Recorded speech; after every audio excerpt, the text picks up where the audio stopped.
네, 오늘의 말씀의 제목은 바울의 기도입니다.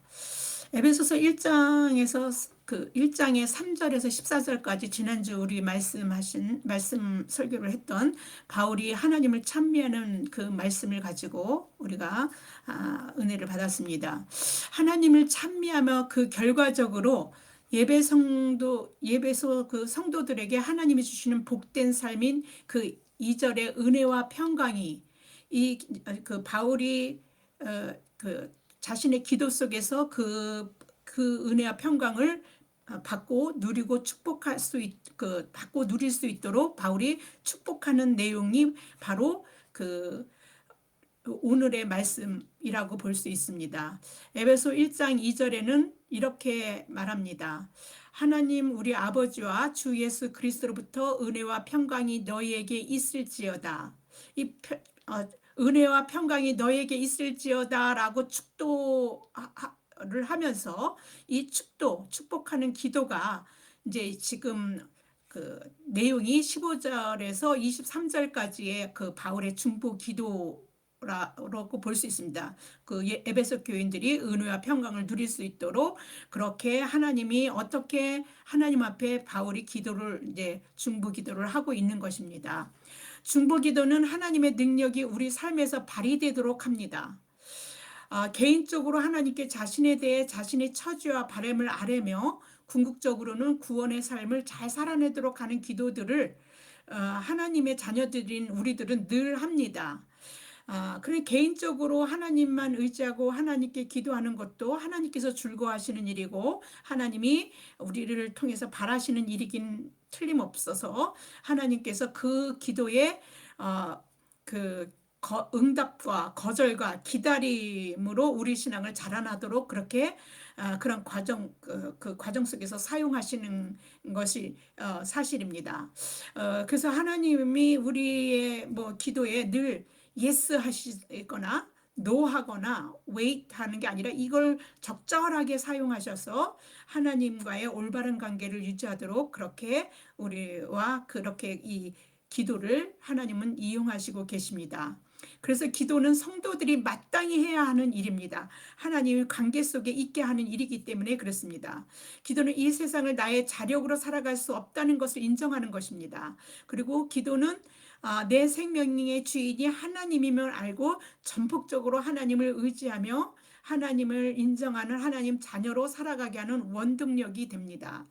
우리가 하나님께 개인적인 기도를 하며 하나님 아버지의 그 긍휼하심을 입고 그 은혜 안에서 사는 것도 당연히 하나님께서 기뻐하신 일이고 하나님이 더욱 기뻐하는 일이시지만 더욱더 하나님이 기뻐하시는 일은요 자신의 기뻐하시면서 자신의 그 신적 능력이 발휘되도록 하는 일들은 다름 아닌 중보기도에 있습니다.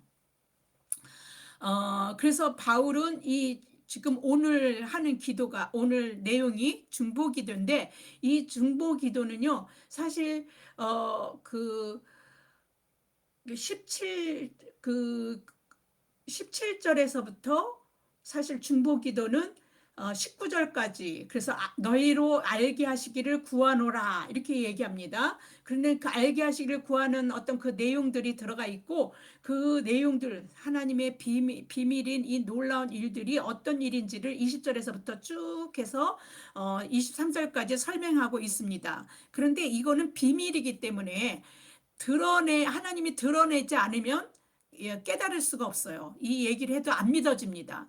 하나님이 십자가에서 돌아가신 일들을 우리가 구원의 삶을 살기 위한 거니까 놀라운 일이야. 막 이런 것들을 아무리 말해도 그게 믿겨지지도 않고 들려지지도 않고 깨닫져지지도 않습니다. 그러나 하나님을 믿고 구원하기로 작정한 그 사람들은 이 말씀이 들어오면 하나님이 나를 위해서 죽으셨다는 그것 자체만으로도 막 그 더 큰 은혜가 없는 거로 느껴지고, 우리가 하나님을 밝혀주시고 보여주시기 때문에 이 신비는 세상에는 가려지고 하나님을 믿는 자녀에게는 밝히신 것이기 때문에 그렇게 그것을 알게 합니다. 오늘 바울이 그것을 갖다 설명해 가면서 이 신비를 그리스도인에게 알게 해달라고, 그러니까 밝혀주셨기 때문에 밝혀지는데, 때로는 그것들이 아직까지 밝힘이, 이게 자신한테 그 하나님의 신비가 안 들어온 사람들도 있거든요. 아직까지 말씀이 잘 안 들어오거나 이렇게 하는 사람들이 있어요. 그런데 그게 얼마나 복된 일인지를 밝혀달라고, 알게 해달라고 바울은 기도하고 있으며, 그 기도를 통해서 믿음으로 온전한 생명을 살아갈 수 있는 그런 사람들이 되게 해달라고 기도하는 내용이 바로 오늘의 기도의 내용입니다. 중보기도가, 이런 중보기도를 하는 것들은 단지 우리를 위한 것이 아니라 중보기도를 하는 사람들에게 하나님의 능력이 임하게 만드는, 그래서 하나님이 끝까지 붙들고 가게 하시는, 믿음으로 끝까지 붙들고 가게 해서 언제든지 놓지 않고 하나님의 능력이 그 삶 속에서 발휘되게 하기 때문에, 중보기도는 중보기도 받는 사람도 좋지만 중보기도 하는 사람에게는 더 좋습니다. 그래서 여러분들이 그런 중보기도를 위해서, 남을 위해서 중보기도를 하면서 그렇게 하나님의 능력이 자신의 삶 속에서 발휘될 수 있도록 그렇게 살아가시는 능력의 삶을 사는 그런 여러분들이 되기를 축원합니다. 가장 그 중보기도, 이런 중보기도에서 하나님의 능력이 발휘됐던 사람이 누구냐면, 구약에는 그 구약에 이제 그 아브라함입니다. 그런데 구약에는 하나님이 칭찬한 대표적인 의로운 사람이 아브라함만 있는 게 아니라 노아도 있었습니다. 아브라함 이전에 노아가 있었습니다. 노아도 아브라함도 하나님께서 의로운 사람이라고 칭했고, 의로운 사람, 무슨 얘기입니까? 의롭다라는 것은 이 죄와 참 관련이 있습니다. 그래서 그 죄로 하나님 앞에 갈 수 없는데 그 죄의 문제가 가려지고 하나님과 함께 그 믿음의 삶을 사는 사람들을 얘기합니다. 하나님과 교제하며 사는 사람. 그래서 그런 의로움 속에 있는 사람. 그래서 그런 사람을 의로운 사람 이렇게 했는데, 그런 사람이 노아와 아브라함입니다. 그래서 그래서 그들이 한 행위가 뭐냐면, 하나님께 제단을 쌓아서 하나님을 경외하는 삶을 사는 거. 이런 삶을 사는 아주 대표적인 의로운 사람이, 뭐 제단 쌓은 사람이 이들뿐만은 아니겠지만, 그냥 형식적인 제단을 쌓은 게 아니라 삶 자체가 하나님을 경외하는 그런 삶을 살았다라고 볼 수 있습니다. 의로운 사람이라고 하나님이 칭찬했다는 그 말 속에는. 그런데 하나님은 그런 두 사람에게 있어서 하나님은 노아가 아니라 아브라함에게 믿음의 조상이 되게 하셨습니다. 세상이 그 믿음으로 보자면 노아도 아주 대단한 사람이고, 그리고 하나님이 칭찬했으니까요. 아브라함도 대단한 사람인데, 왜 하나님은 하필이면 노아가 아니라 아브라함에게 믿음의 조상이 되게 하셨을까요? 이 세상이 죄로 가득하여 하나님이 사람 지으신 걸 후회하시면서 하나님은 홍수로 세상을 멸하실 그런 계획을 가지셨습니다. 그때 하나님은 노아의 가족을 예외로 했습니다. 왜냐하면 그가 의로운 사람이었고, 노아가 의로운 사람이었고, 죄가 가득한 세상과 구별돼서 하나님과 동행하는 삶을 살았기 때문에 하나님은 그들만은 멸하는 세상에서 건져주시기로 작정하신 것입니다. 창세기 6장 9절에서 13절 말씀입니다. 이것이 노아의 족본이라. 노아는 의인이요 당대의 완전한 자라. 그는 하나님과 동행하였으며 세 아들을 낳았으니 셈과 함과 야벳이라. 그때 온 땅이 하나님 앞에 부패하여 포악함이 땅에 가득한지라. 하나님이 보신즉 땅이 부패하였으니 이는 땅에서 모든 혈육 있는 자의 행위가 함이었더라. 하나님이 노아에게 이르시되 모든 혈육 있는 자와 포악함이 땅에 가득하므로 그 끝날이 내 앞에 이르렀으니 내가 그들을 땅과 함께 멸하리라. 이 멸하겠다고 하시면서 노아를 어떻게 하면 의인이요 당대의 완전한 자라. 사람이 완전할 수 있습니까? 하나님이 그 삶을 주장하고 지배적으로 그 삶을 이끌어 가실 때 우리는 비로소 완전할 수 있습니다. 왜냐하면 하나님이 완전하신 분이시기 때문에 그렇습니다. 우리의 연약한 상태, 그 상태를 그대로 살아가는 사람들에게는 늘 그 연약함으로 인하여 어려운 그 환난과 고통을 당하는 어떤 그런 속에서 휘청휘청하고 살아가게 되는데, 아, 그러한 것들이 있다 하더라도 하나님이 그 삶을 끝까지 붙들고 가시는 데 있어서 완전한 자라고 얘기한 건 하나님이 함께하고 있었다. 하나님의 능력이 그 삶 속에서 발휘되고 살아갈 수 있도록 하나님이 하셨다. 그래서 뒤에 보면 완전한 자라라는 말 뒤에 그는 하나님과 동행하였으며 이렇게 얘기합니다. 하나님이 그 인생 속에서 떠나지 않으셨다는 겁니다. 그 인생과 늘 함께 하셨다는 뜻입니다. 그렇게 살아간 노아인데, 그래서 하나님께서 지상에 있는 사람들은 다 멸하시겠다고 말씀하셨지만 멸망하게 될 인류를 놓고 이런 그 노아는 기도하지 않았습니다. 하나님 그래도 멸망을 당하는 사람들을 위해서 그가 안타까움을 가지고 기도했다는 내용이 없습니다.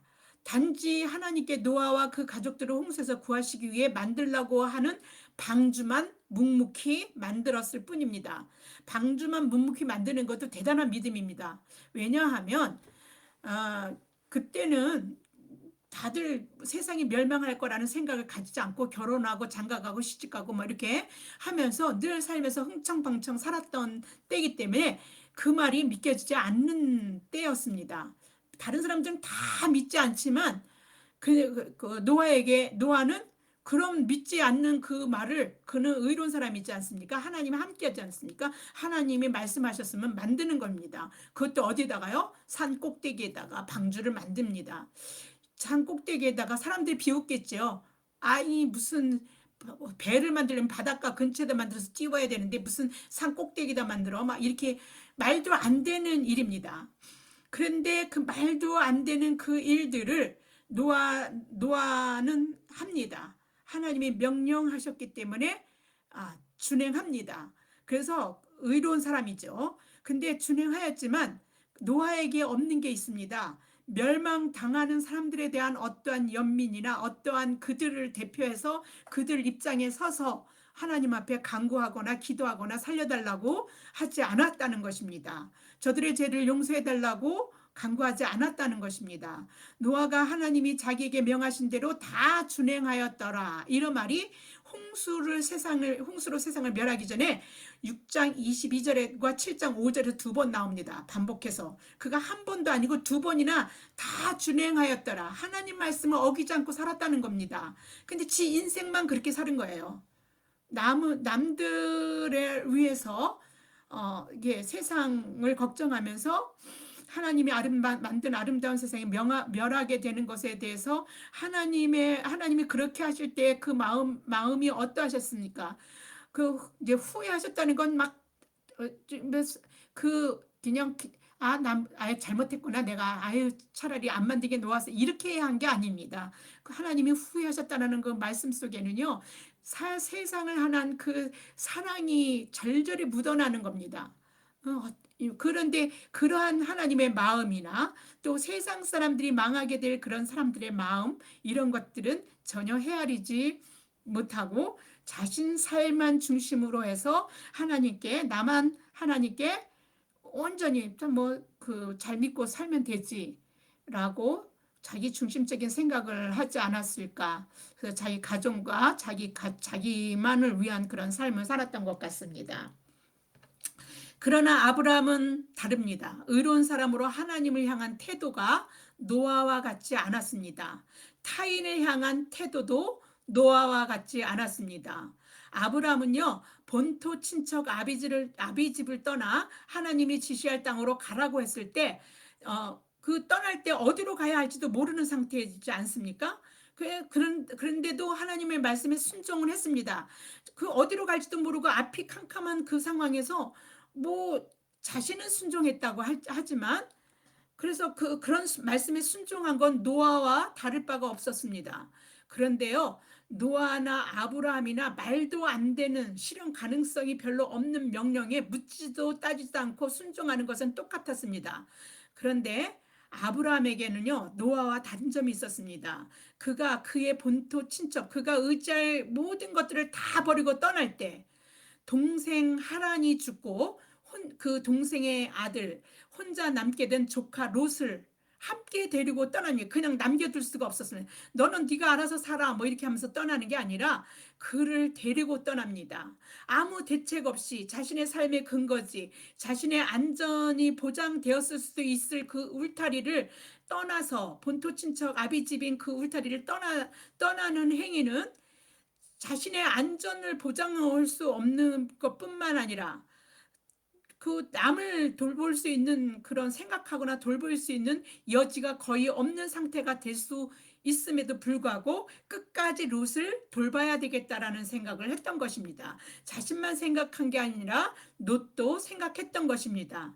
하나님의 말씀에 순종한 아브라함에게 하나님은 복을 주셨고 그 복은 조카 롯까지 누리는 복이었습니다. 함께 하기에 그들의 소유가 엄청 많아지는 그 놀라운 복을 하나님이 축복으로 막 내려주셨는데 그 내용을 보겠습니다. 창세기 13장 5절에서 6절입니다. 아브라함의 일행 롯도 양과 소와 장막이 있으므로 그 땅이 그들이 동거하기에 넉넉하지 못하였으니 이는 그들의 소유가 많아서 동거할 수 없었음이니라. 여기서 보면 롯도라고 그랬습니다. 아브라함의 일행 롯도. 그러니까 일행으로 함께 그 삼촌을 따라 나선 롯도. 그러니까 그러면 그 말은 무슨 말입니까? 아브라함은 이미 하나님께서 많은 축복을 줬다는 얘기입니다. 그런데 아브라함만 축복받은 게 아니라 롯도 양과 소와 장막 그런 축복을 받은 거죠. 그래서 함께 할 수 없을 정도의 축복을 받은 거예요. 함께 동거하기에 너무 받은 복이 커서 그 정도의 복을 함께 동행하는 자도 누리게 하나님 하셨습니다. 아브라함은 기거할 지역의 땅을 그럴 때도 조카 롯에게 먼저 선택하도록 합니다. 여기서도 자기 중심적인 자기 먼저 생각하는 게 아니라 그런 이기적인 삶이 아니라 아브라함은 롯을 먼저 생각했던 것입니다. 롯이 여호와의 동상 같고 애굽 같아 보이는 소돔과 고모라를 선택했습니다. 아마 그게 그렇게 눈에 보였을 때 뭐 아브라함에게는 안 보였겠습니까? 그런데 아브라함은 어떻게 했습니까? 그래 잘 선택했다. 네가 그 편안한 곳 좋은 곳으로 가서 살아라 하고 그를 보냅니다. 그 이외에 소돔과 고모라 땅은 어땠습니까? 홍수 이전에 죄로 가득했던 그래서 하나님이 사람을 만드셨던 것을 후회했던 바로 그 세상처럼 변해버린 것입니다. 죄가 가득한 세상이 되어버린 것입니다. 창세기 18장 20절에서 21절입니다. 여호와께서 또 이르시되 소돔과 고모라에 대한 부르짖음이 크고 그 죄악이 심히 무거우니 내가 이제 내려가서 그 모든 행한 것이 과연 내게 들린 부르짖음과 같은지 그렇지 않은지 내가 보고 알려 하노니 이 말에 하나님이 소돔과 고모라를 멸하시겠다라는 그 말씀이 이미 제가 무겁다고 했으니까 알아보겠다라고 하는 건 그런 거고 그냥 멸해하셔야 되겠다라는 말씀이 들어있다라고 봅니다. 아브라함은 조카 롯이 있는 그 땅의 멸망을 강 건너 불구경하듯 나만 아니면 돼라는 식의 그저 남의 일로 여기지 않았습니다. 멸망당하게 되면 그때 그냥 없어지는 게 아니라 그 속에서 그 과정에서 그 사람들이 고통 속에 신음하는 그런 사람들이 마치 자기가 당할 일처럼 생각하고 그대로 있을 수는 없었습니다. 그래서 아브라함은 기도를 합니다. 중보기도죠. 아브라함이 이렇게 하나님께 묻는 것으로 기도를 시작합니다. 창세기 18장 23절에서 24절입니다. 아브라함이 가까이 나아가 이른다는 게 뭐니까 기도한다는 뜻입니다. 하나님께 기도하면서 주께서 의인과 악인을 함께 멸하려 하십니까? 의인은 살려주셔야지요. 그 의인이 누굽니까? 하나님을 믿는 사람들, 하나님의 자녀들, 그런 사람들은 살려야 하지 않습니까? 그런 마음으로 이제 묻는 겁니다. 그 성 중에 의인 50명이 있을지라도 주께서 그것을 멸하시고 그 50 의인을 위하여 용서하지 아니하시리까. 믿는 자가 50명이나 있다면 하나님 살려야 되지 않습니까? 이렇게 이제 하나님 앞에 기도한 겁니다. 여기에 그치지 않고 아브라함은 어떻게 합니까? 의인 50명에서 혹시라도 뭐 45명인데 내가 50명이라고 말해서 5명 정도 줄인 것 때문에 다 망하면 어떡하나 싶어서 45명이라도, 아니면 또 그러다가 안 되겠다 싶어서 하나님 40명이라도, 하나님 30명이라도, 하나님 20명이라도, 그래갖고 결국은 어떻게 합니까? 10명만 의인이 있어도 멸하시겠냐고 묻습니다. 10명만, 10명만. 근데 그 10명이라는 수는 그냥 그, 아브라함의 간절함이 있는 겁니다. 아브라함은 하나님을 분노케 만들지 않기 위해서 한 명만 있어도라고까지 가지 않았을까? 만약에 그랬다면. 근데 혹시 그랬을 때 하나님이 분노하실까봐, 혹시 그래서 하나님 분노하지 마시고 이래가면서 한 게 10명으로 줄인 겁니다. 10명만 있어도 그래도 하나님이 멸망하지 않겠다는 답을 받아냅니다. 결국 근데 그렇지만 결국 의인 10명이 없어서 소돔과 고모라는 멸망했습니다. 하나님은 의인 10명이 없다라는 걸 알고 계셨기 때문에 이미 작정하신 것이죠. 망하게 하겠다. 그렇지만 아브라함이 그러한 상황 속에서 그들을 위해서 기도하는 그 마음이 하나님의 마음입니다. 하나님은 한 명만 있어도 멸하지 않으셨을 것이기 때문에. 근데 그 마음, 하나님의 마음을 헤아리고 그 마음으로 세상 사람들을 보게 했다는 것이 굉장히 중요합니다. 그래서 그런 마음으로 하는 기도가 중보기도입니다. 하나님의 마음으로, 그 하나님이 우리를 사랑하시는 그 사람들을 사랑하는, 지금 고통을 당하는 자, 아픔을 겪고 있는 그 사람을 사랑하는 그 마음으로 가지고 그 마음으로 그들을 위해서 기도하는 것이 중보기도입니다. 아, 그래서 아브라함은 믿음의 조상이 되게 했고, 또 그 롯의 가정도 하나님이 그 멸망 중에서도 건져내셨고, 또 여러 가지 그 복된 삶을 누리게 하고 자신이 복이 되어서 자신을 통해서 많은 사람들이 보게 하는 복 자체가 되기도 하시고 그 복을 누리고 살게 하시기도 하셨지만 그를 통해서 다른 사람이 복받게도 했습니다. 하나님이 그런 복을 주셨습니다. 창세기 18장 18절에서 19절입니다.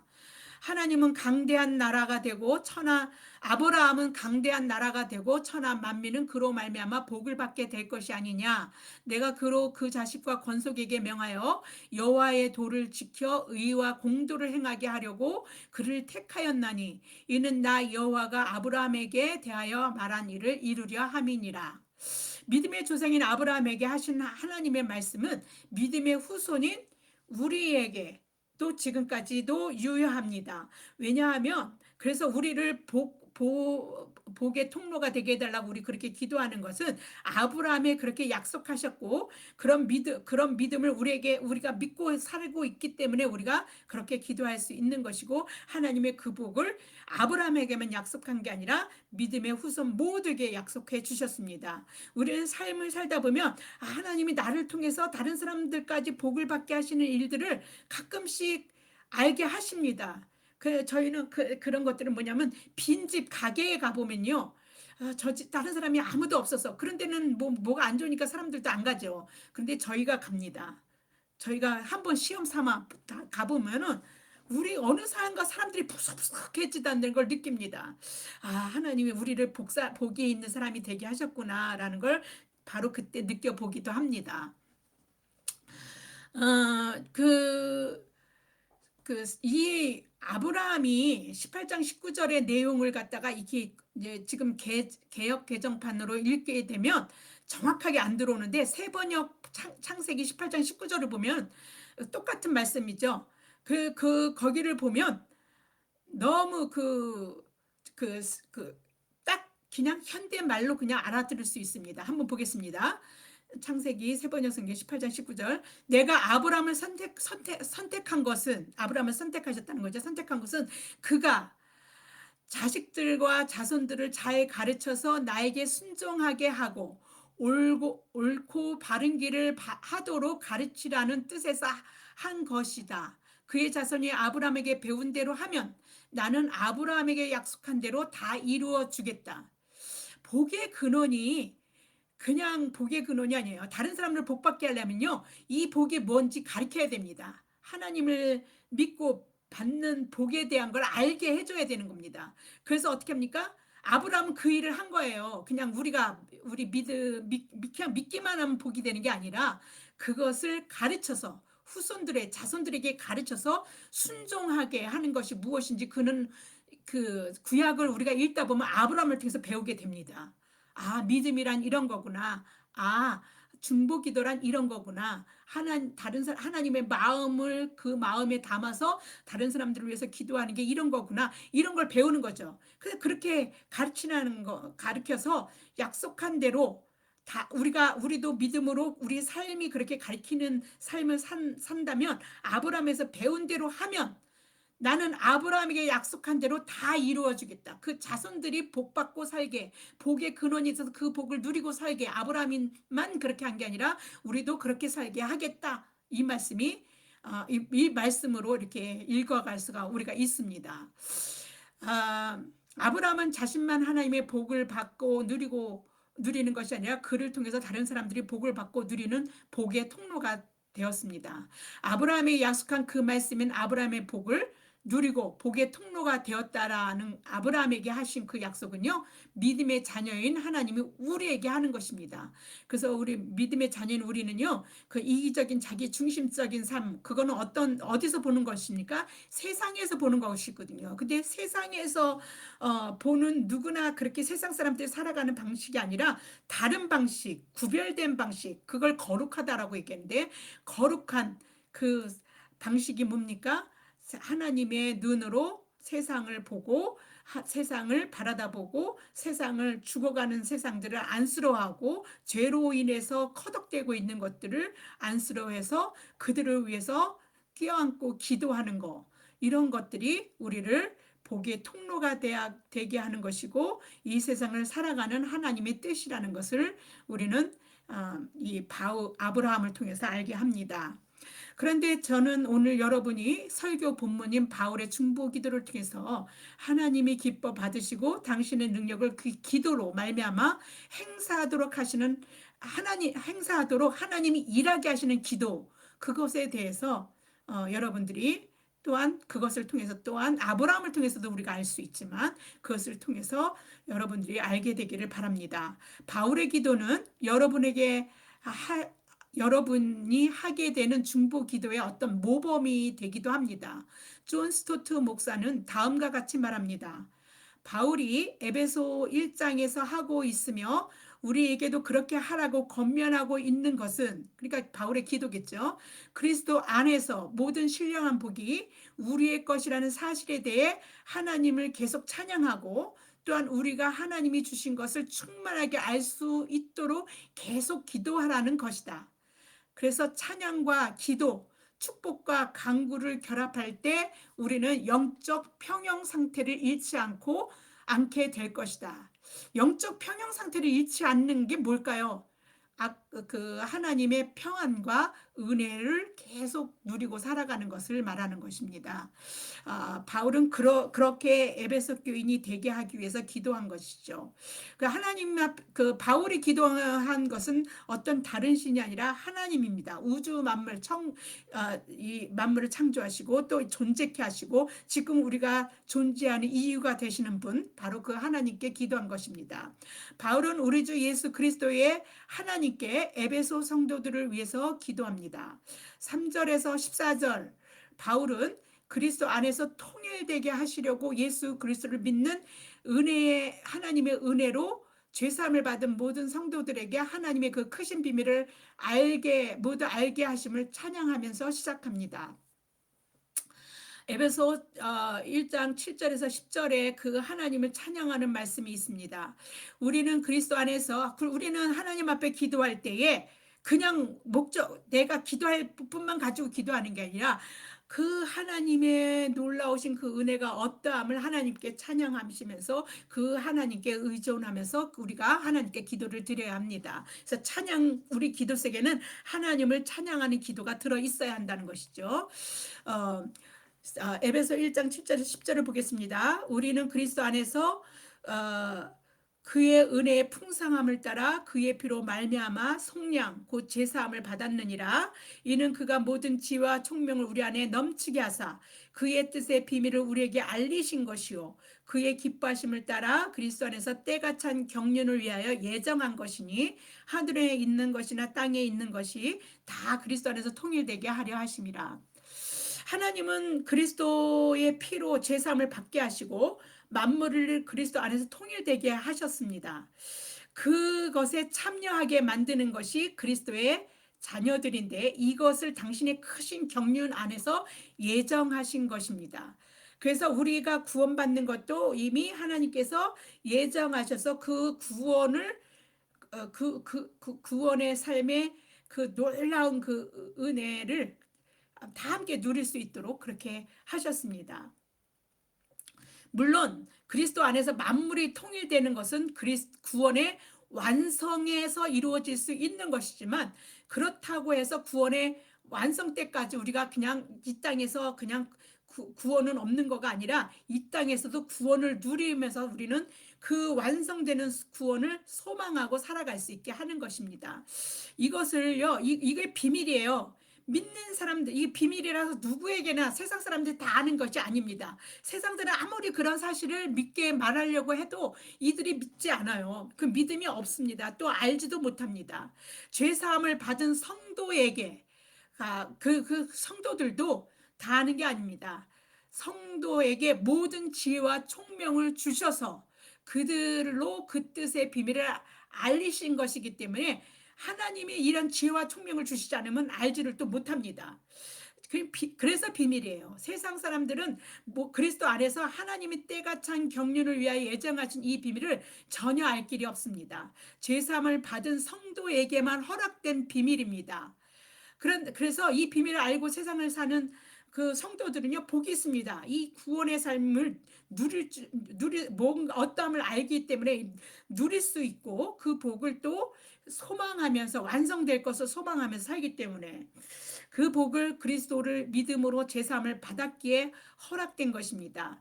그런데 그게 비밀이기 때문에 하나님이 성령이 우리 가운데서 지혜와 총명을 하나님이 주셔서 성령이 그걸 깨닫게 하는 그 일들을 우리가 알게 하고 믿음을 받아들일 수 있게 하지 않으면 또 그것을 또 못 깨닫는 사람들도 있습니다. 비밀이 여기에 있는 것입니다.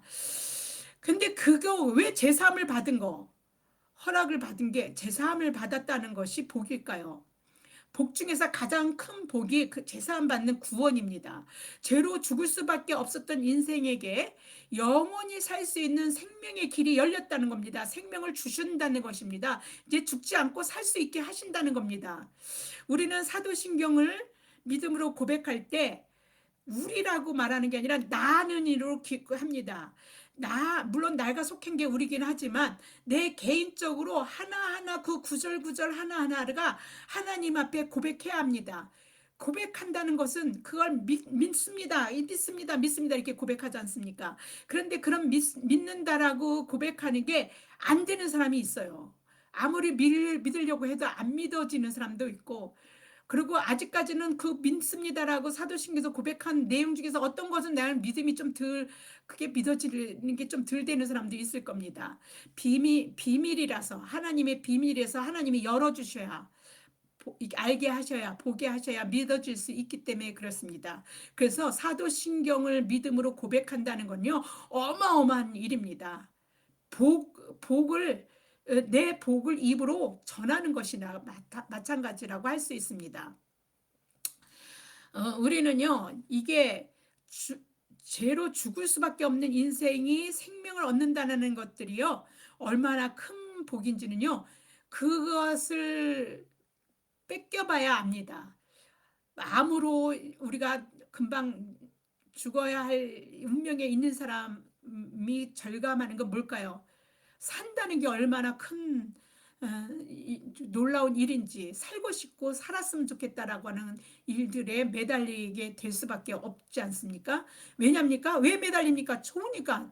사는 게 좋으니까. 생명이라는 게 그만큼 값없 가치가 있으니까 죽는 순간에도 그걸 붙들려고 하는 것이 알지 않습니까? 그런데 죽는 우리 인생에게 생명을 주신다는 겁니다.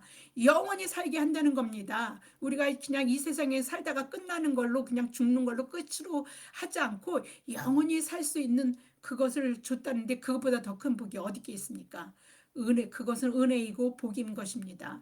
그리스도 안에서 만물이 통일되는 우리에게 주어진 구원의 완성이 주님이 재림하시면 이루어지겠지만, 그렇다고 이 세상이 아닌 죽고 나서 가는 저 세상에 가야지만 우리가 구원의 삶을 구원받고 그 삶을 누리는 것이 아닙니다. 예수님은요, 우리가 예수 그리스도를 믿으면 구원은 지금 여기서 현재 누리고 살 수 있는 복입니다. 그래서 복이죠. 그리고 장차 저 하늘에서 누릴 수 있는 것인데, 그 영생을 우리는 어, 소망하면서 이 세상에서 그 구원을 누리는 삶이 우리입니다. 이 복을 예수 그리스도를 믿고 예수 그리스도 안에서 있어야 받기 때문에, 예수님도 영생을 우리가 예수 그리스도를 아는 것이라고 당신 기도 속에서, 예수님이 기도하시는 그 기도 속에서 직접 말씀하셨습니다. 하나님께 예수님이 마지막 십자가를 지시기 위해서 이제 남은 사람들 인생들을 위해서 기도하실 때에 이렇게 그 내용 속에 이런 기도가 있습니다. 요한복음 17장 3절입니다. 영생이 무엇입니까? 영원히 사는 거지 않습니까? 영생은, 그 영생을 주시려고 예수님께서 이 세상에 오신 것인데, 그 영생은 곧 유일하신 참 하나님과 그를 보내신 자 예수 그리스도를 아는 것이니이다. 이렇게 기도합니다. 예, 우리가 예수 그리스도를 알지 못하면, 하나님을 알지 못하면 영생은 영영 물 건너가는 것 끝입니다. 우리 영생 받을 수 없고 영생을 살 수 없습니다. 소망 없는 삶은요, 그런 영생도 없다라고 하고 그냥 소망 없이 살아가는 삶은 현재의 삶을 어떻게 살아야 할지 몰라 암흑 속을 더듬대며 살아가는 것과 같은 것이라고 볼 수 있습니다. 그래서 사도 베드로는요, 그런 사람들이 혹시 그 소망, 그렇게 우리가 어떻게 해야 이런 인생에서 벗어날 수 있는가라고 묻게 되는 사람들, 그런 소망에 관한 것을 묻게 되는 사람들에게 항상 답할 것을 준비하라고 말합니다. 저는 이 말씀을 너무 좋아합니다. 그래서 깨닫게 합니다. 그래, 내가 어떤 사람들이 정말 답을 모르고서 막 그렇게 할 때, 내가 확실히 알아야, 이 소망에 대한 것을 확실히 알아야, 구원에 대한 걸 확실히 알아야 전할 수 있기 때문에, 저는 어떤 큰 사명을 가지고 무슨 주의 일을 해야 되겠다, 막 이런 생각을 가진 사람은 아니었습니다. 원래 목사가 된다는 이유가 그냥 말씀을 잘 알기를 원했습니다.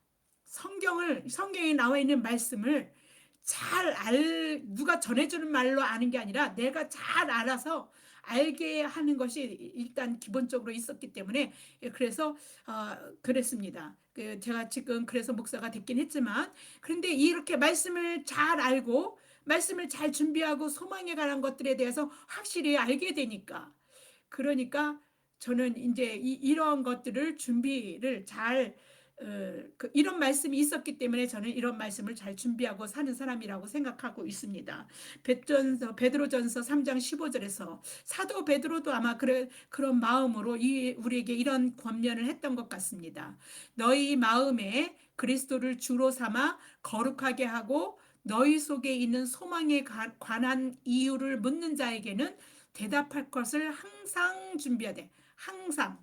그리고 온유와 두려움으로 하고, 그죠? 어, 온유와 두려움으로 하고, 독선적으로 막 밀어붙이거나 이러지 말고, 예수 그리스도를 믿어야만 받는 신령한 복, 그리스도 안에 있어야만 소망을 가지고 이 세상을 살아갈 수 있는 복, 그 하나님이 성도들에게 알리신 그 복은 비밀입니다. 그래서 모든 지혜와 총명을 주셔야지 그때야 비로소 알게 됩니다. 지혜와 총명이 부족하여서 하나님을 믿는데도 제대로 깨닫지 못하는 성도들도 무지개한 많습니다. 하나님의 말씀을 제대로 그래서 우리는 그 말씀을 성경을 읽을 때도 그러니까 주님이 성령이 우리에게 조명해 주시지 않으면 그냥 글자만 읽는 거 생명이 있는 책 내가 사는 생명을 주신 그 책을 깨닫지 못합니다. 그냥 눈으로 읽는 것뿐이죠. 그런데 그것을 성령이 깨닫게 하시기 때문에 우리는 성령께서 우리에게 조명해 달라고 그렇게 간구하고 기도하면서 읽어야 합니다. 그래서 사도 바울이 바로 이러한 상황 속에 있기 때문에 에베소 성도들도 그런 상황이 있을까봐 하나님의 말씀 그 주신 복 이것들을 하나님 알려주셔도 그걸 깨닫지 못할까봐 조명을 받지 못할까봐 그래서 성도들에게 이제 기도를 하는 겁니다. 그래서 뭐라고 합니까? 너희로 알게 하시기를 라고 기도한 것입니다. 사도 바울의 그 본을 받아서 아직 그리스도인들, 저는 아직 그리스도인이라고 말했는데 아직 예수를 믿지 않는 사람들, 그걸 저는 아직 그리스도인들이라고 말합니다. 아직 그리스도인들에게 하나님이 우리에게 알게 하신 이 비밀을 알고 소망을 가지고 살아가는 우리는 마땅히 그들에게 기도를 해야 하는 것입니다. 그들을 위해서. 그들을 하나님이 저들 그냥 아무 생각 없이 그냥 죽어가게 만드는 것이 하나님의 마음이 아닙니다. 하나님은 안타까워하실 거거든요. 그 안타까운 마음, 그 사랑이기 때문에 예수 그리스도를 이 땅에 보내셨지 그런 마음이 없으셨는데 예수 그리스도를 이 땅에 보내시지는 않았습니다. 그래서 하나님이 그러한 그 마음을 아브라함이 그런 하나님의 마음을 그 자신의 마음인 것처럼 생각하고 바라다보고 세상 사람들 멸망해 갈 사람들을 기도한 것처럼 우리도 그렇게 그런 마음을 가지고 기도를 해야 하는 것입니다. 이미 그리스도인들에게 기도해야 하는 것도 마찬가지겠지만 그 이제 아직 그리스도인들 알죠? 이미 그리스도인들. 아직 그리스도인들에게 기도해야 되는 건 마땅하겠지만 이미 그리스도인들을 위해서도 우리는 기도해야 됩니다. 제가 이미 그리스도인 그랬잖아요. 아직 그리스도인. 아직 예수를 안 믿은 분들은 아직 그리스도인이고 예수를 믿는다라고 말하면서도 제대로 구원의 삶을 누리거나 살지 못하는 그래서 이 하나님이 알려주신 이 비밀을 제대로 가지지 못해서 소망을 그렇게 가지고 살아가야 될 이 땅에서 이게 제대로 그 구원의 삶을 누리지 못하고 사는 그런 사람들 그들을 위해서도 기도해야 됩니다. 그래서 저는 그리스도인들을 두 가지로 두 가지가 아니라 하나님을 아직 알지 못하면 아직 그리스도인 하나님을 안다라고 신앙생활을 하고 있는 사람들을 이미 그리스도인 이렇게 저는 구별해서 여러분에게 말씀을 드립니다. 나는 구원받았으니까 라는 아니란 생각으로 나와는 상관이 없어. 나는 구원받았으면 됐지. 다른 사람이 나랑 뭐한 상관이 있어 라고 그 관계성을 배제하는 것은 하나님의 방법이 아닙니다. 하나님은요. 하나님과의 관계성 속에서 그 가인과 아벨의 그 제사를 드릴 때 그 제사를 흠량한 거는 바로 관계 속에서 그 하나님께 예배를 드렸던 아벨을 받으신 겁니다. 관계가 배제해야 되고 그냥 예배로 많은 복을 받겠다. 다른 사람 그런 관계가 하나님과 관계를 배제하고 소유에만 집착했던 그 가인의 제사는 안 받았거든요. 하나님의 방식은 늘 그렇습니다. 관계를 배제하는 속에서 살아가는 것들을 하나님은 굉장히 미워하십니다. 독선적이고 교만한 것이고 그런 것입니다. 그래서 그런 식으로 사는 것들은 누구랑요? 아브라함의 삶의 태도, 관계 속에서 살아가는 아브라함의 삶의 태도와 정반대되는 것이죠. 상관없어. 나 이미 구원 받았잖아. 이렇게. 그래서 저들을 나와의 관계 속에서 인식하고 내가 하나님과의 관계 속에서 온전히 이루어가는 이것들이 하나님께서 저들도 그렇게 이루어가시기를 원하시구나라고 하나님의 마음을 우리 마음속에 담아야 하는 것입니다. 그럴 때 하나님은 흠양하십니다. 그래서 중보기도가 흠양하는 거예요. 하나님께서 아주 좋아하시고, 저는 많은 사람들을 위해서 중보기도를 합니다. 그런데 어떤 사람은 제가 그들을 위해서 기도하는지도 모르고 있는 사람들도 있을 것입니다. 그러나 그런 중보기도를 통해서 어떤 겁니까? 그들이 하나님의 은혜를 베푸시겠지만, 하나님께서 하나님의 능력으로, 하나님의 놀라우신 은혜로 살게 만드시는 원동력이 되게 하시는 거라고 볼 수 있습니다. 하나님은 사랑이십니다. 사랑은 관계에서 이루어지는 거죠. 관계가 없이 이루어지는 사랑은요, 추상적인 것입니다. 생각 속에만 머물러 있는 사랑은 능력이 전혀 발현될 수 없는 박제된 사랑입니다. 생명이 없는 동물 같은 것들을 잡아서 박제시켜 갖고 걸어놓는 박제된 사랑, 그 사랑입니다. 그래서 너와 내가라는 그 범주 속에 있을 때, 나와 하나님과의 범주 속에 있을 때, 그럴 때 비로소 사랑이 하나님의 백성인 사람들 속에서 그 사랑이 실현되고 능력 있게 살아갈 수 있고, 하나님이 그렇게 살아갈 수 있는 기회를 그런 관계 속에서 주시는 것입니다. 그런 관계가 없는 것은 사랑이 아니죠. 왜냐하면 우리는 하나님과의 관계 회복 속에서 얻게 되는 생명을 얻은 사람들이기 때문에 그렇습니다. 너만 얻는 것이 아니라 더 많은 사람들이 얻어야 한다. 그래서 관계 회복의 또 다른 말은 연합이고, 하나님은 하나 되는 것에 대한 마지막 기도를 통해서 예수님이 하나님과 하나 되는 거, 또 제자들이 하나 되는 거, 그다음에 제자의 제자들이 하나 되는 거, 그게 우리 정체성이에요. 그러니까 그 관계를 없이 그냥 독선적으로 세상을 그냥 나는 나고 너는 너야 라고 살아가는 세상은 하나님의 자녀들이 살아가는 세상법이 아닙니다. 그래서 우리가 이런 연합, 이것을 그런 세상이 있거라는 걸 알기 때문에, 그 세상 속에서 적어도 하나님의 자녀들은 그렇게 살아야 된다는 것들을 간절히, 그렇게 살 수 없게 만드는 세상이기 때문에 예수님이 그렇게 땀방울이 핏방울이 되도록 우리를 위해서 그렇게 기도하신 거라고 저는 생각합니다. 연합이라는 말은 그리스도인을 그리스도인답게 살아가게 하는 말입니다. 연합은 하나 되는 것을 말합니다. 그래서 연합은 뭡니까? 하나 된다는 게 뭡니까? 사랑입니다. 사랑. 연합에 반대되는 것을 뭐라 그러냐면 분리, 나누기입니다. 이 세상은요, 분리와 나누는 것이, 그런 원리가 지배적인 곳이 이 세상입니다.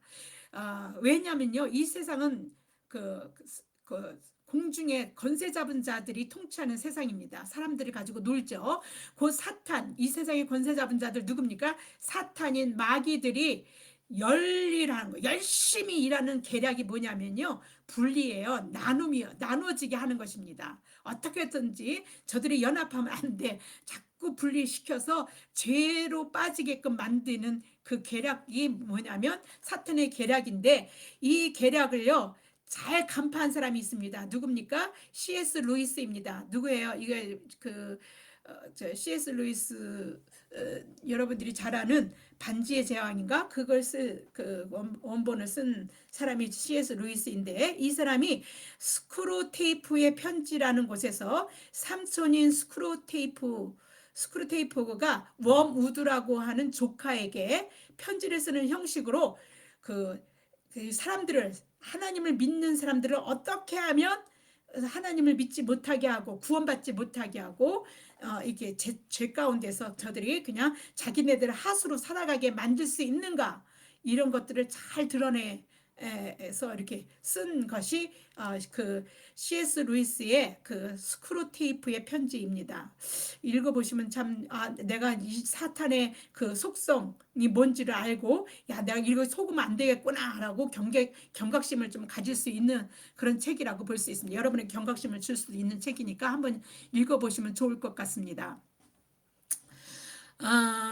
그 예, 어떻든 간에 이제 이러한 세상인 걸 예수님은 너무도 잘 알지 않습니까? 예수님이 완성된 세상, 예수님이 이제 구원의 완성을 이룰 수 있는 그런 종말의 완전히 까지는 세상이 판치는 세상이고, 그 세상 속에서 우리가 살아야 된다는 걸 알고 있기 때문에 예수님은 그렇게 하나님 앞에 간절히 우리가 하나됨을 기도하셨던 것입니다.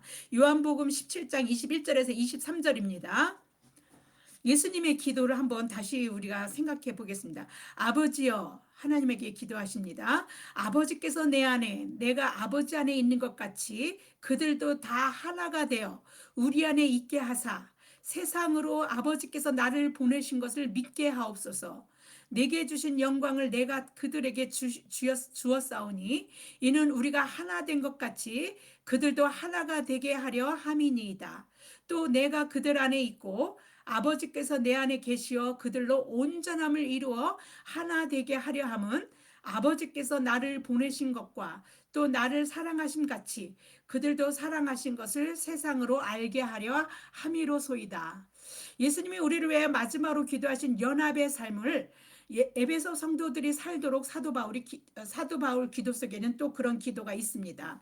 바울이 하나님께 간구하는 것을 통해 성도인 우리가 어떻게 살아가야 하는지를 알 수 있습니다. 하나님께 성도를 위해서 막 기도를 했단 말이에요. 그 말은 뭐예요? 그 기도는 그 성도들이 그렇게 살기를 바라는 것이 않습니까? 그래서 우리가 어떻게 살아야 할지에 대한 그 바람을 가지고 기도한 것이죠. 바울의 17절에 알게 하시고 또 19절에 알게 하시기를 구하노라. 이런 것은 바로 그러한 것들의 그 간절함을 가지고 했다라는 것을 알 수 있습니다. 여기서 안다라는 헬라어 기노스코는요, 경험적 지식을 의미하는 히브리어 야다와 같은 뜻으로 단순히 안다는 개념을 넘어섭니다. 그 히브리어 야다는요, 그냥 안다라는 말 속에 사랑하다, 신뢰하다, 의지하다, 심지어 동침하다의 뜻까지 담고 있습니다. 머리털까지 세시는 하나님이라고 할 때에도 이 야다라는 말을 씁니다. 안다라는 말을 씁니다. 안다는 것은요, 단순히 그냥 내가 너를 알아 이게 아니라 속속들이 다 아는 것을 얘기합니다. 어떻게 해야 속속들이 압니까? 경험해야 알 수 있는 겁니다. 경험되지 않고는 피상적으로 뺐냐 알 수 없습니다. 그래서 경험적으로 알게 된 그 안다라고 하는 그것을 사도 바울이 여기서 쓰고 있는 겁니다. 성도들이 경험적으로 그렇게 알고 알게 하시기를 구한다는 거예요. 누구를 알고 알게 하는 겁니까? 하나님과 예수 그리스도를 아는데 뭘 아는 겁니까? 그 예수 그리스도께서 우리를 구원하시고 또 십자가에 달려 돌아가시고 부활하실 것이고 우리도 부활할 거, 뭐 이런 모든 것들을 알고 알게 하시기를 구하노라. 이게 얼마나 큰 복인지. 그리고 하나님의 온전한 관계 속에서 우리가 어떠한 삶을 살아야 하는지, 그 복된 삶이 무엇인지, 이런 것들을 그렇게 살기를 온전히 믿음으로 그래서 자라나기를 기도하고 있는 것입니다. 그래서 존 스토트 목사는 거룩함에서 자라려면 지식에서 자라는 것이 반드시 필요하다라고 말합니다. 그래서 성경은요, 그냥 단순히 읽어야 되는 어떤 지식이 아니에요. 그걸 삶으로 경험해내고 살아내야 하는 것입니다. 영적인 세계의 하나님의 비밀은 내가 공부하고 연구해서 알아내는 지식이 아닙니다. 성령이 조명하여 주시지 않으면 절대로 알 수 없습니다. 그래서 사도 바울도 알게 하시고 알게 하시기리라고 기도한 겁니다. 하나님을 아는 영적 세계는 하나님이 계시하신 것만 우리가 알 수 있습니다. 그래서 하나님이 알게 하셔야 합니다. 우리는 지혜와 계시의 영을 주사 마음의 눈을 밝히사라고 알게 해달라고 바울이 왜 그런 기도를 했는지 이래서 바울이 이렇게 기도했구나라는 걸 우리는 알 수 있습니다. 왜냐하면 하나님 밝혀주셔야 알기 때문에. 그래서 중보 기도에도 우리가 이런 기도를 해야 하는 것입니다. 사도 바울은 무엇을 알게 하고 알게 하시기를 기도했는지 그 내용에 대해서 우리는 좀 보겠습니다. 에베소서 1장 17절에서 19절입니다. 우리 주 예수 그리스도의 하나님 영광의 아버지께서 지혜와 계시의 영을 너에게 주사. 그냥은 알지 못하지 않습니까? 지혜와 계시의 영을 우리에게 줘야 알 수 있습니다. 근데 그렇게 하나님을 알게 하시고 너희 마음의 눈을 밝히사 그 부르심의 소망이 무엇인지 뭘 알게 하는 것이냐면 부르심의 소망이 무엇인지. 예. 그리고 그리스도 안에서 그 기업의 영광의 풍성함이 무엇인지, 또 그의 힘의 위력으로 역사함을 따라서 믿는 우리에게 베푸시는 능력의 지극히 크심이 어떠한 것인지 그것을 너희로 알게 하시기를 구하노라, 이렇게 말합니다. 그러니까 이걸 줄이면 바울이 성령으로 조명해서 에베소 성도들이 마음과 경험으로 알게 되기를 바라는 것이 뭔지는 하나님의 부르심의 소망, 그 기업의 영광, 그 능력의 크심이라고 볼 수 있습니다. 어, 우리가 하나님을 믿어서 의로워진 것이 아니라 하나님 우리를 부르셨기 때문에 우리는 믿고 의롭다라고 칭함을 받은 사람들입니다. 로마서 8장 30절을 보겠습니다. 또 미리 정하신 그들을 부르고 또한 부르시고 부르신 그들을 또한 의롭다 하시고 의롭다 하신 그들을 또한 영화롭게 하셨느니라. 하나님이 무엇을 위해서 부르셨냐는 거에 대한 얘기가 여기에 나온 것이죠. 그 의미, 무엇을 위해서 부르셨는가라는 의미가 바로 하나님의 부르심의 소망이라고 존 스토트 목사는 말하면서 다음과 같이 말합니다. 하나님은 예수 그리스도의 것으로, 그리고 예수 그리스도와 더불어 교제하기 위해서 부르셨다, 이렇게 얘기합니다. 예수 그리스도의 것으로라는 것은요, 로마서 1장 6절에 나오는 말씀입니다. 너희도 그들 중에서, 로마서 1장 6절을 보겠습니다. 너희도 그들 중에서 예수 그리스도의 것으로 부르심을 받은 자라. 뭐로요? 예수 그리스도의 것으로 부르심을 받았다고 이렇게 얘기합니다. 또 예수 그리스도와 더불어 교제하기 위해서 부르셨다라고 존 스토트가 얘기했는데, 이 말은 어디에 나옵니까? 고린도전서 1장 9절에서 바울이 말한 말입니다. 너희를 불러 그의 아들 예수 그리스도 우리 주와 더불어 교제하게 하시는 하나님은 미쁘시다. 너희를 불렀다는 거야, 불러. 근데 어떻게 하려고요? 예수 그리스도와 그리스도인 우리 주와 더불어 교제하게 하려고 불렀다, 이렇게 사도 바울이 고린도전서 1장 9절에서 말합니다.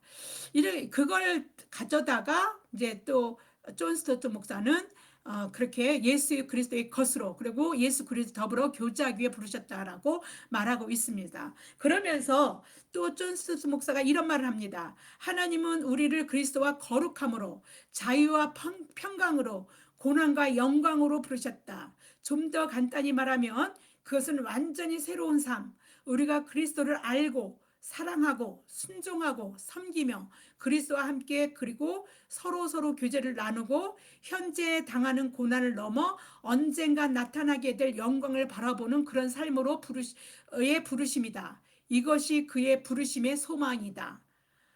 바울은 우리의 눈을 열어서 그것을 알게 해달라고 기도한다, 이렇게 해석합니다. 바울은 우리들로 성도 안에서 그의 기업의 영광의 풍성함을 알게 해달라고 기도했습니다. 그의 기업이라는 게 무엇입니까? 하나님의 기업입니다. 하나님의 기업 어디에 나옵니까? 구약에서 이스라엘 백성을 하나님은 당신의 기업, 하나님의 기업이라고 말씀하셨습니다. 사도행전 4장 20절에서 보겠습니다.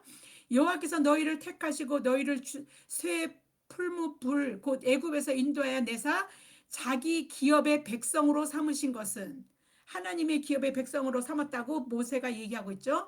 삼으신 것은 오늘과 같아도 라고 말하고 있습니다. 이제 신약시대의 하나님의 기업은 유대인만이 아닙니다. 유대인은 자신들만 하나님의 그 기업이 있고 백성이라고 얘기하겠지만, 이제 우리 모두, 하나님을 믿는 모두, 그래서 사도 바울은 뭐라고 말하니까 성도 안에라는 말을 통해서 우리가 모두 다 하나님의 기업이라고, 에베소 교인들 뿐만 아니라 우리 모두, 이방인, 그 다음에 뭐 유대인, 이방인 뭐 말할 것도 없고, 그저 다 모두가 하나님 믿기만 하면 우리는 다 그의 기업에 되는 것에 영광을 기업이 됩니다. 그래서 그 기업이 된 것에 대한 그 영광을 알게 해달라고 그런 기도를 합니다. 이게 얼마나 영광스러운 일인지.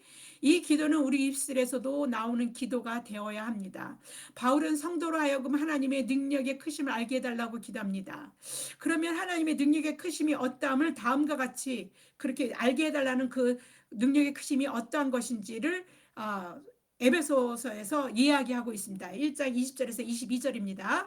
그 능력이 그리스도 안에서 역사사 어떤 능력이냐면 죽은 자 가운데서 다시 살리시고 누구를요? 예수 그리스도를요. 하늘에 자기 오른편에 앉히사 모든 통치와 권세와 능력과 주권과 이 세상뿐 아니라 오는 세상이 일컫는 모든 이름 위에서 어떻게 해요? 뛰어나게 하시고 또 그 만물을 그 발 아래 복종하게 하시고 그를 만물 위의 교회 머리로 삼으신 그 능력입니다. 그런데 이러한 이 모든 일에 이 하나님의 능력의 크심이 누가 이런 이보다 더 큰 능력을 행사했겠습니까? 하나님보다 더 큰 능력을 발휘한 자가 누구입니까? 하나님이십니다. 그러니까 이런 하나님을 우리가 어떻게 우리가 찬양하지 않을 수가 있겠습니까? 하나님의 능력은 예수 그리스도를 죽은 자 가운데 살리시고 당신의 오른편에 앉게 하셨을 뿐 아니라 모든 이름 위에 뛰어나게 하시고 만물을 복종하게 하시며 만물의 교회의 머리로 삼으셨습니다. 교회의 머리가 되신 예수님은 당신의 몸인 교회를 충만하게 하십니다. 그냥 그냥 뭐 그냥 갈증나게 그러는 분이 아니라 완전하게 충만함으로 있게 하십니다.